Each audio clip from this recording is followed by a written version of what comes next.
Thus devils danced across the Badlands as Silas Creed rode his horse. Through the dying light of the desert, his coat flapped like a raven's wings in the wind. His left arm limp against his saddle, blood soaking through a gunshot wound in his ribs. The old gunslinger, once feared from Dodge to Deadwood, was now just a shadow-tired wounded, and chased by the sins of his past. He'd been shot in a crooked deal, gone worse, betrayed by a man he once called brother. Now he was heading east, toward nowhere in particular, seeking a quiet place to die. The ache in his chest was no longer just the bullets, it was every soul he'd put in the dirt, every grave he didn't mark, every child he'd orphaned. Night fell slow but cruel, the stars blinking open like watchful eyes. Silas dismounted near an outcropping of rock in the wasteland and stumbled toward the only sign of life he'd seen for miles, an abandoned chapel, weather-beaten and splintering like the faith it once offered. Outside its crumbling doorway, something caught his eye. A small wooden box rested in the dry earth, wrapped in old blankets and half buried in sand. At first he thought it was a coffin, then he heard a soft, fragile cry. His heart skipped.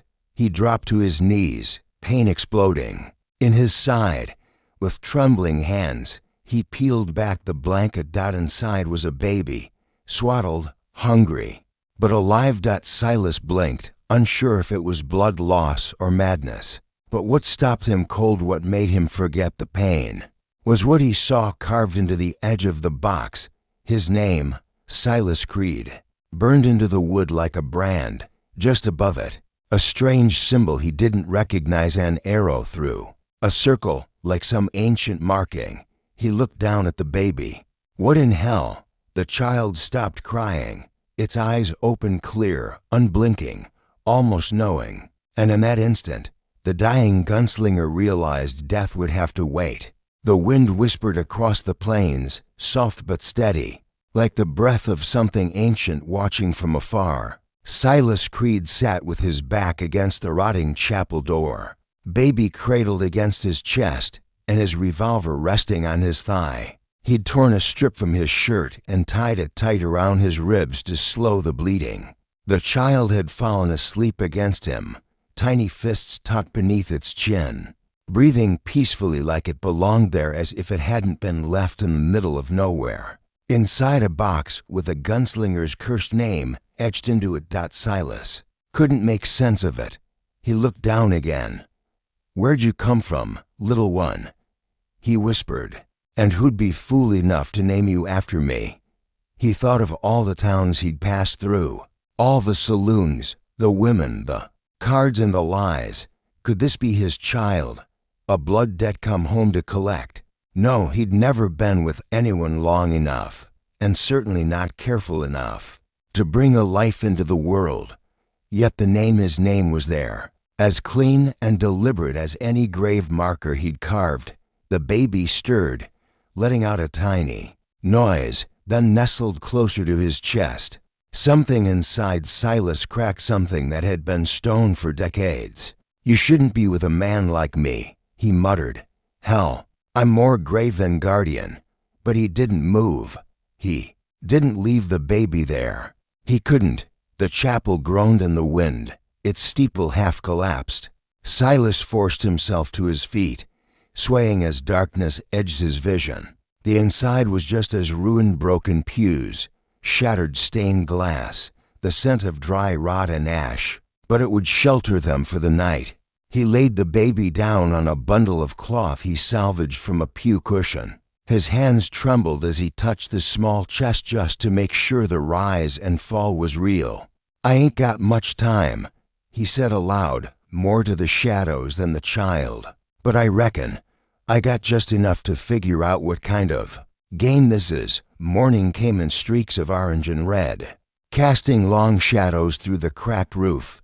Silas awoke to the soft coo of the baby. The pain in his side was worse. The bandage was soaked, his shirt stiff with blood. But he was alive, and the baby was too. He rummaged through his saddlebag and found a dry biscuit, some coffee beans, and a half-empty canteen. Nothing for a child. He stared at the baby, helpless. You got any idea how to feed yourself? 'Cause I sure as hell don't. Still, the baby didn't cry. It just looked at him quiet and calm. To calm. Something about its eyes. There was no fear in them, no confusion. It was like the baby had been waiting for him. He didn't like the feeling. He wrapped the child back up and tied the blanket with a length of leather cord. Then he climbed into the saddle with the baby against his chest, one arm holding the reins, the other steadying the child. He rode slowly, following the dry creek bed that led eastward. Somewhere out there, someone had put that baby in a box. Someone had carved his name in the wood. And Silas Creed wasn't going to die until he found out who. By the time they reached a burned-out ranch house near Sundown Ridge, the sun was cruel and high, and Silas was swaying in the saddle. The place had been abandoned for years. Charred wood and collapsed beams lay across the dirt like ribs of a long-dead beast. But there was a well out back, and that was enough. He dismounted slowly, breath catching with every movement. Then he knelt beside the box once more, brushing away the sand that had crept into the carving overnight.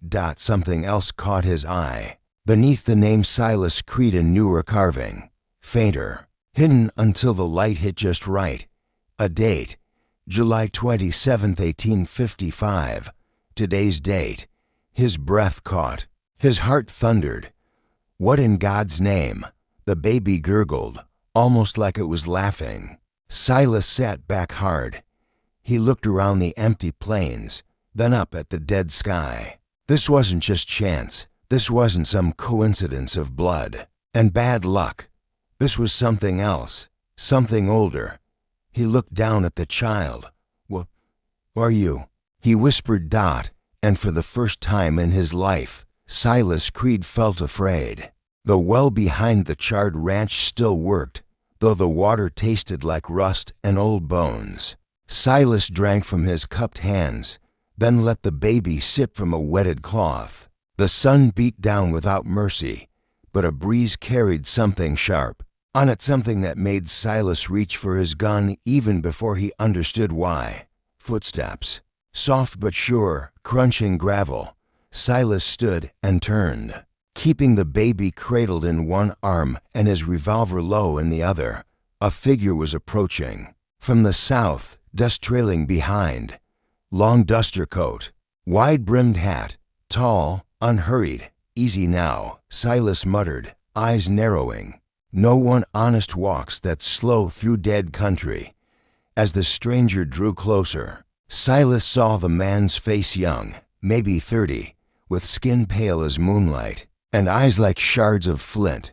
He stopped just outside the collapsed fence of the ranch and raised one hand in a peaceful gesture. "Morning, Mr. Creed," he said, voice smooth as polished stone. "Didn't expect to find you still breathing." Silas cocked the hammer. "You've got the better of me, stranger." "Oh, I doubt that." "Name's Ezra. Let's just say I follow stories. Yours is an old one, but it's taken a curious turn." Ezra's eyes dropped to the baby in Silas's arm. His smile faded. "So it's true," he murmured. "The child exists." Silas shifted. "Protective, you know about this baby?" Ezra stepped closer. "I know it shouldn't be here. I know it was left with your name on it for a reason. And I know whoever carved that box was no ordinary man. Talk straight."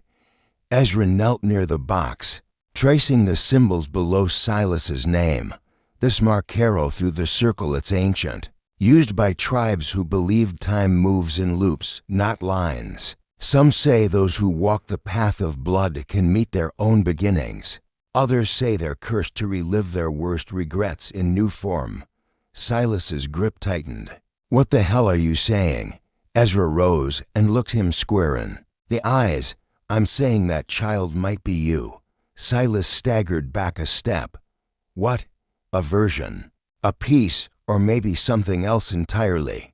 I don't know for certain. But that box didn't appear by chance, and your name didn't end up there by accident. The wind gusted, lifting dust between them.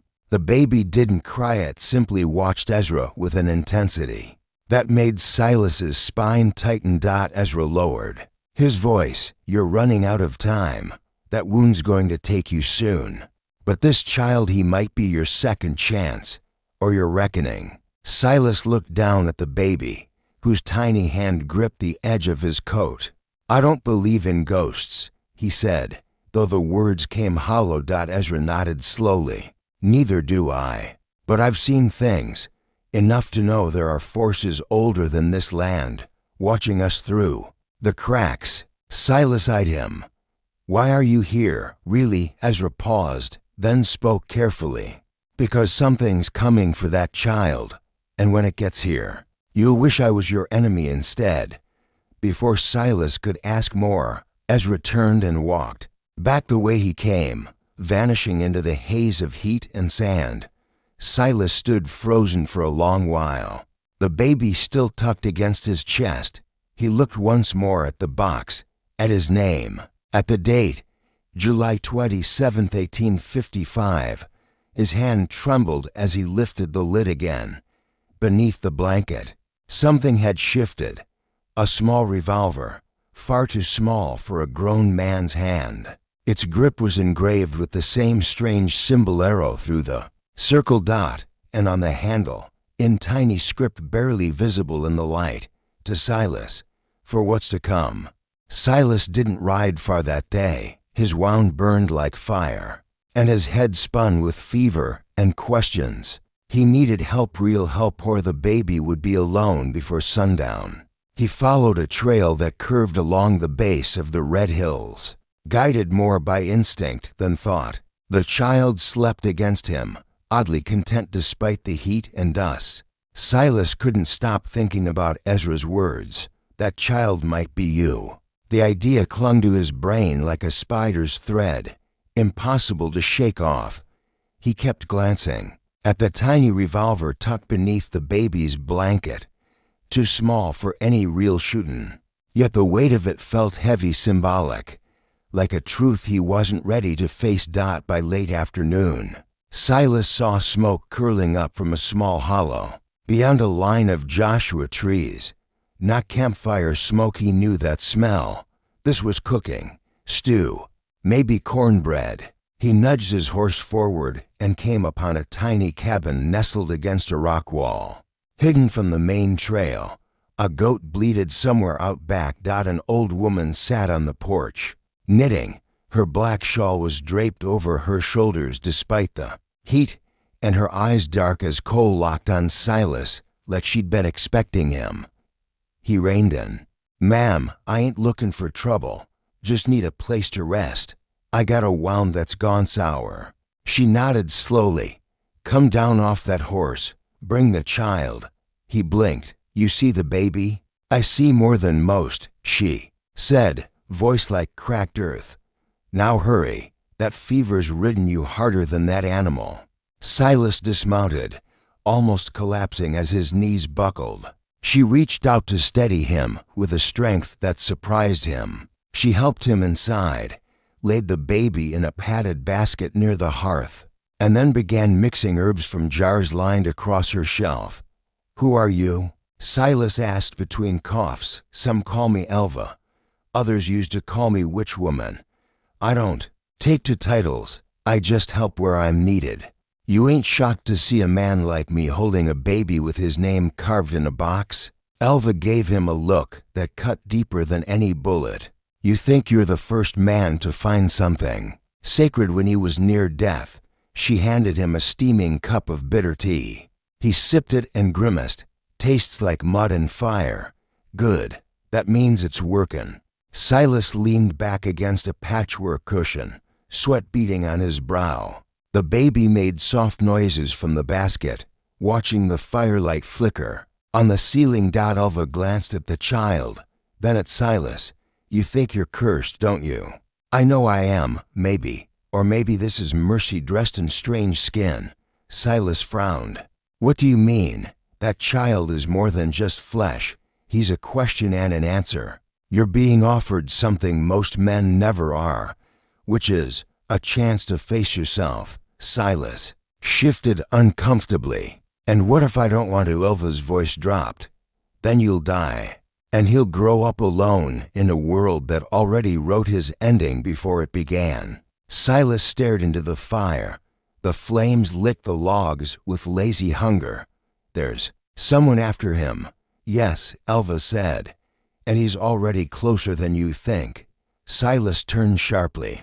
Ezra, no, worse. Ezra's a guide, a watcher. The one you should fear wears your regrets like a coat and walks with your shadow. He doesn't want the child dead, he wants him broken. Silas went quiet. Then he said, I don't have the strength to outrun him. Elva shook her head. You don't need to outrun him. You need to stand your ground.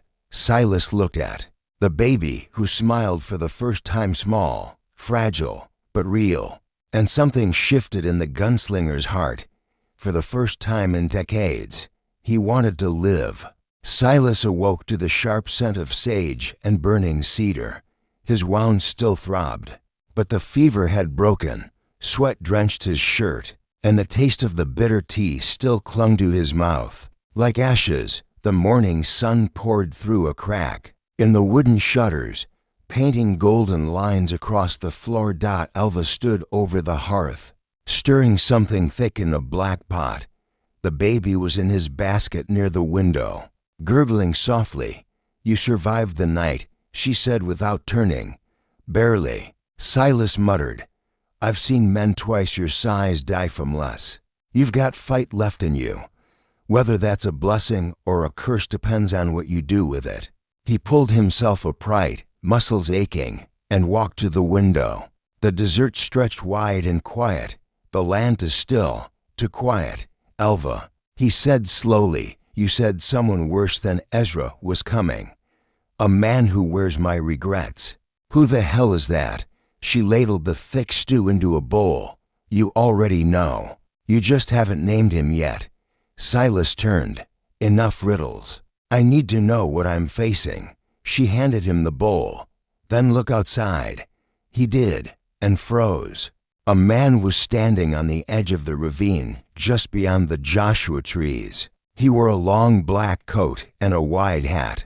From the distance, he looked just like Silas, exactly like him, but younger, straighter.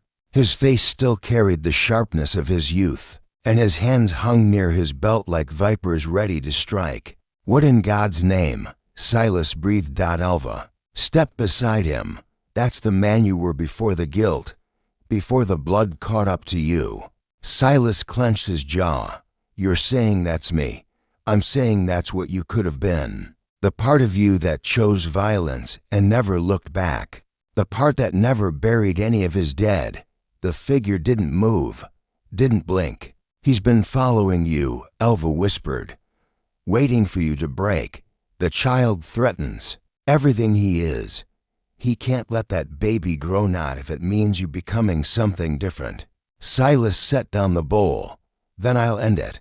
I'll go down there and put a bullet in him. You can't kill what's inside you with bullets. Watch me. He stepped outside, the dry air hitting his skin like fire. The child began to cry behind him, but Silas kept walking down the rocky path, across the sun-baked earth, until he stood a few paces from the figure in black. It was like staring into a mirror of memory. You don't belong here, Silas growled. The other man smiled faintly. Neither do you. What do you want? To finish the story the way it was meant to end. You die alone, cold, with every grave you made dragging you down. Silas took a step forward. That baby isn't part of your story. He is now. You gave him your name. You gave him hope. That was your mistake, maybe. Or maybe it was the first right thing I've done in my whole damn life. The wind picked up, whipping dust between them. The black-coated man's hand twitched toward his holster.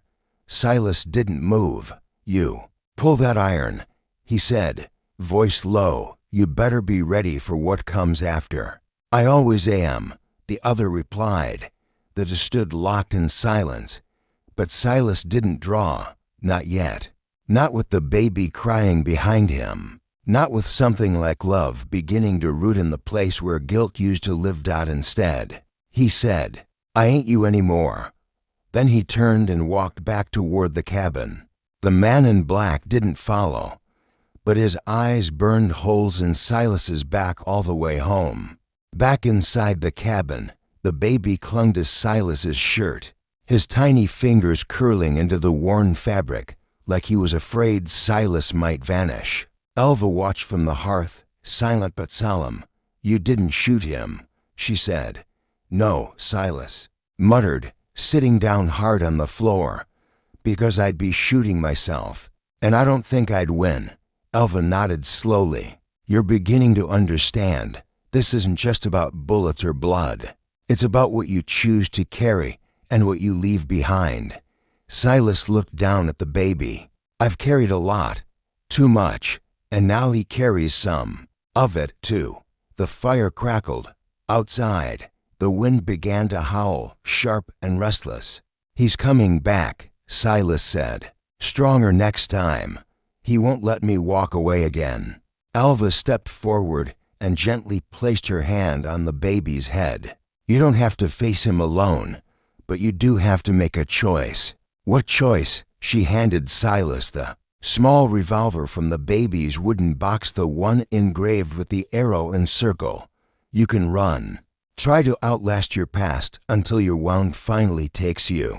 Or you can stand on the edge of everything you've done and plant your boots in the dirt." Silas took the weapon. It was light in his hand, but it held a strange weight in his heart. "And what happens to him?"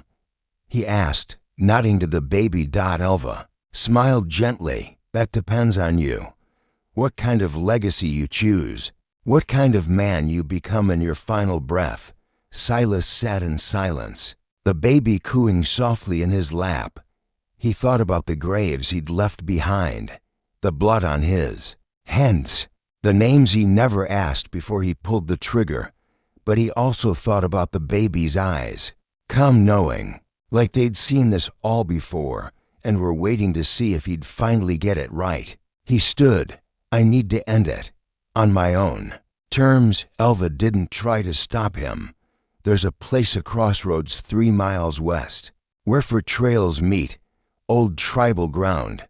Sacred, if you're going to face him. That's where it should happen." Silas nodded, wrapping the child once more in the soft blanket. "Then that's where we're going." The sun was sinking fast by the time Silas reached the crossroads. The desert was painted in fire and shadow, the air thick with tension. He stood there, in the center where the trails formed a rough X, baby strapped against his chest, revolver in his belt, heart thundering like war drums. Silence fell heavy. Then, footsteps, not from one trail but from all 4. Shadows emerged from every direction, long and slow. Silas drew his weapon, his breath tight. But as the figures stepped closer, he saw something that turned his blood cold. They weren't outlaws. They weren't strangers. They were him, versions of Silas from different times in his life. One in a Confederate coat, his eyes wild and broken. One with blood on his shirt and gold coins in his pocket. Another, younger, laughing with cruelty in his grin. And finally the man in black, the worst of them, the one who had no remorse in his gaze. The 4 figures surrounded him in a circle, silent. The baby stirred but didn't cry. The man in black stepped forward. "You think bringing that child here will change what you were?" Silas stared him down. "No, but maybe it'll change what I am. You can't erase the past. I ain't trying to. I'm trying to stop it from repeating." The others chuckled darkly. The wind kicked up, dust swirling in a spiral. The sky went gold and crimson. Somewhere in the distance, a hawk screamed. Silas reached into the folds of the baby's blanket, pulled out the small revolver, and pointed it at the ground. "I ain't fighting you." The man in black tilted his head. "Then you'll lose." "No," Silas said, "because I already did that over and over. This time, I'm choosing something else. And he dropped the gun to the dirt. The circle of past selves froze. The wind howled. Then, one by one, they faded like smoke and sunlight, until only Silas remained, and the baby is still warm against his chest. The crossroads lay still. The dust settled. Silas Creed stood alone, breathing hard. The baby nestled against his chest. His tiny fingers clutched a fold of Silas's coat as if anchoring them both to this earth. The past had tried to rise up and drag him down into a cycle of regret and blood. But Silas hadn't drawn his gun. He hadn't met violence with violence. He had stood still and let the storm pass through him.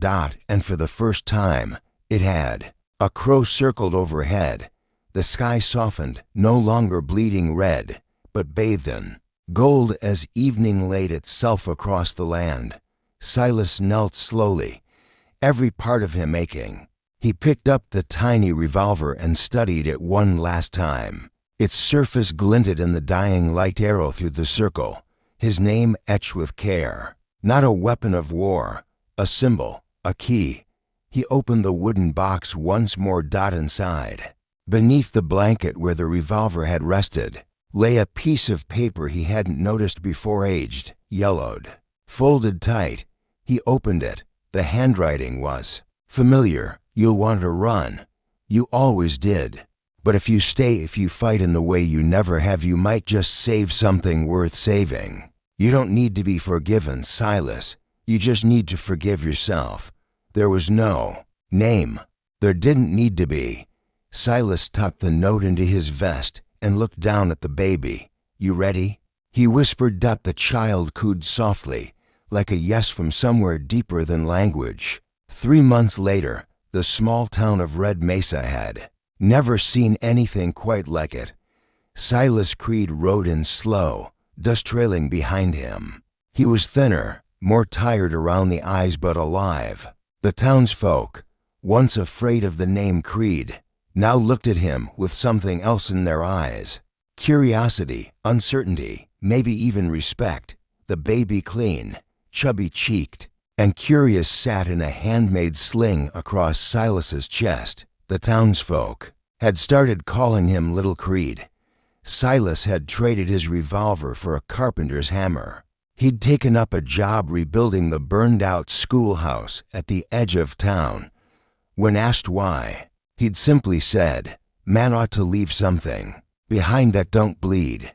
Every morning, he laid the baby in a basket beneath the shade of a tree and hammered planks into place, one by one, like laying bricks into a new soul. And every evening, he held the child close, sang in a voice ragged with time, and watched the stars come out clean and quiet.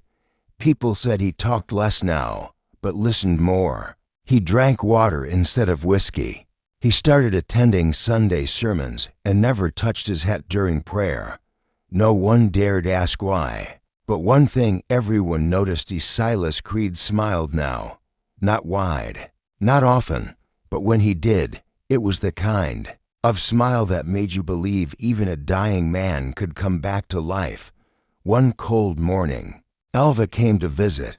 She stood at the edge of the schoolhouse lot, wrapped in her black shawl. Silas looked up from his work and nodded. "Didn't expect to see you here.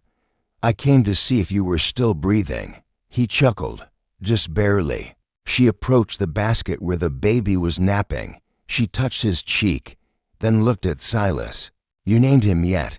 Silas nodded. "Yeah, I call him Chance." She smiled. "That's fitting." He paused, the hammer resting on his shoulder. "Do you think it's over? The thing I faced out there? The other versions of me?" Alva stared toward the horizon. "The past never dies, Silas. But you learned how to stop letting it steer the reins." She turned to leave. "Alva," he called. "Why me? Why did that child end up in my hands?" She gave him a look that was part mystery, part warmth. "Because some stories don't end in fire or blood. Some end in roots. And sometimes the land chooses who it wants to heal." And then she was gone. Silas looked back at Chance. The baby blinked up at him with the same calm, knowing eyes he'd had from the beginning. Silas sat down beside him and whispered, "Let's grow something new." And for the first time in his life, he believed it.